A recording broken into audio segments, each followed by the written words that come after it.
Do you find that when it comes to written communication, you have confidence, but when it is a presentation, that's when it gets really hard?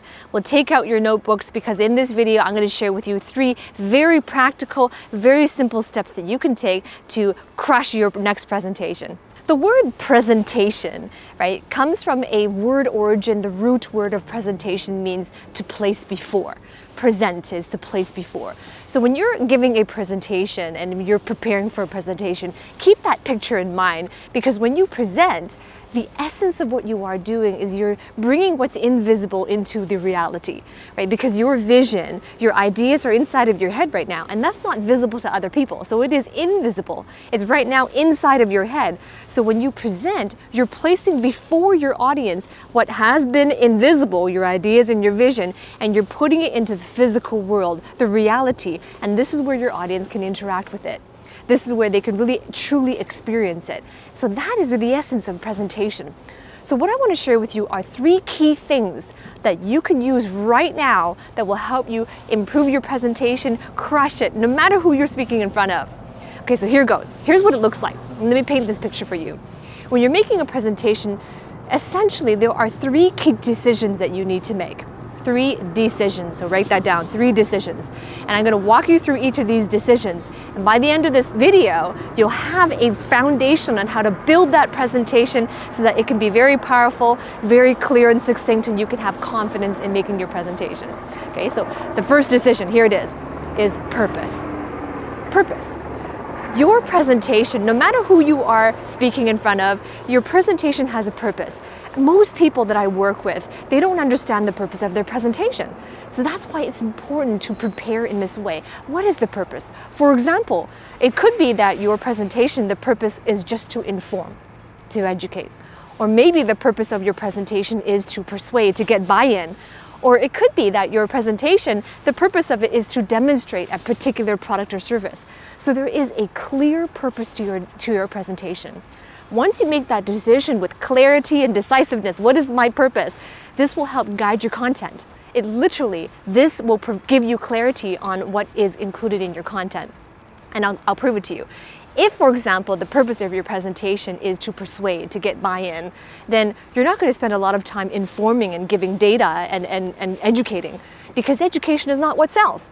You see, so anytime you have a clarity in the purpose, your own intent of your presentation, it will guide you with your content creation. So I want to hear from you. If you're somebody who the light bulb just went on and you heard this and you're like, aha, this is something I can do right away, but you want to know what are the next steps, then I encourage you to book a call with me.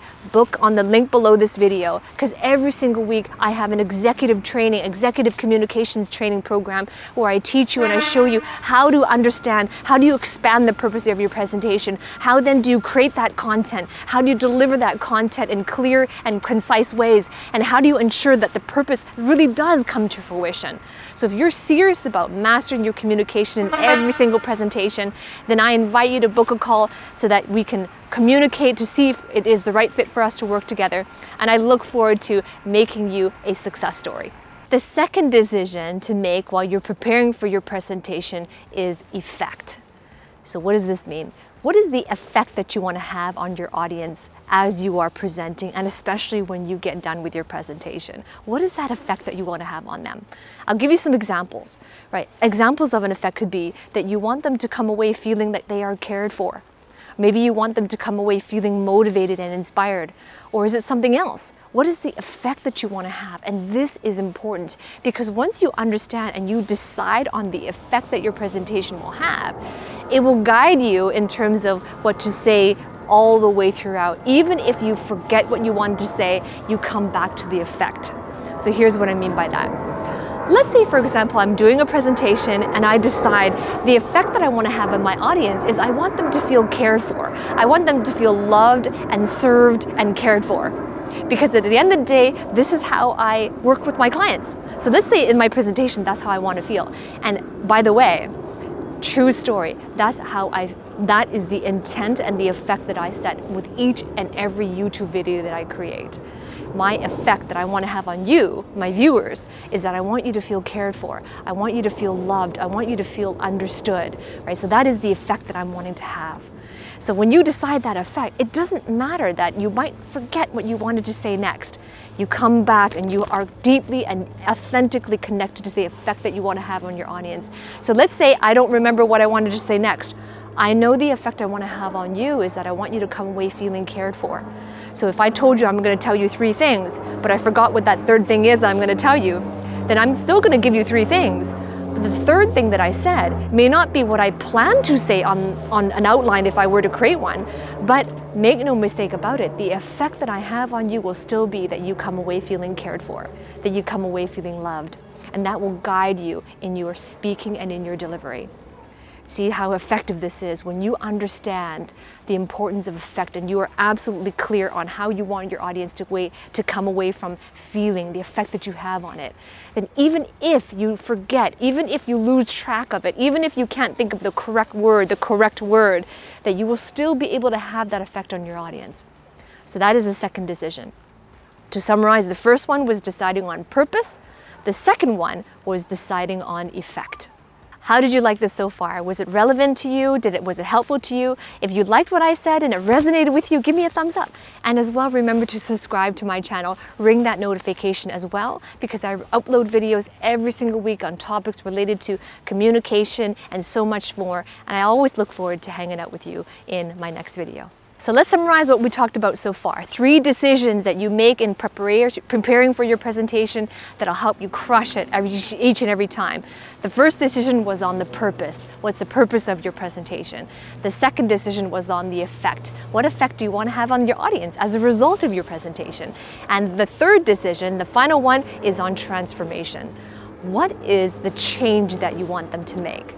How is it going to change their life? How is it going to change their business? How is it going to change their relationships and so on? What is the exact transformation that they stand to gain as a result of learning from you, as a result from participating in your presentation? So this goes right back to purpose, because with purpose, you can create that transformation in your audience.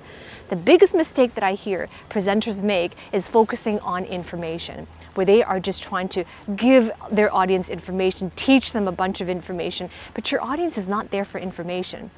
Because wouldn't you agree, if you think about this, you'll see that it's true in your life as well, that information alone does not create a transformation. If it did, then we would all be satisfying in our careers, all aspects of our lives. We would be happy, we would be healthy, we would be financially stable and wealthy, right? If information alone was enough. Because if you think about it, information is available for free everywhere. And because information is so readily available everywhere, that provides the clues for you to understand that information alone is insufficient. So you are not here as a presenter to give them more information, because they could find it on the internet, or reading a video, or reading an article, or even taking a course, or even going on YouTube. You are there to provide a transformation. The transformation is the payoff. Right? So when you decide these 3 things, what are they once again? Purpose, effect, transformation. This will help you to not only have clarity in the structure, foundation for understanding and building your content, and most of all, having a lasting impact on your audience. So if you are now taking notes and you're going to implement this, I want to hear from you. You want to implement this, because knowledge alone is not enough. It's only potential transformation. You want to apply what you learned here. And if you are still presenting, you're finding, well, now there's another problem that I have, right? Every time I make a presentation, I'm very anxious, I'm very nervous. If that's another challenge that you have, then I do also have a video where I talk with you and walk you through the steps on how to overcome anxiety when you are speaking, right? And the video is coming up next on how to overcome your public speaking anxiety, especially when you are presenting. So it's coming up next. I will see you there, and I'll look forward to hanging out with you again in my next video.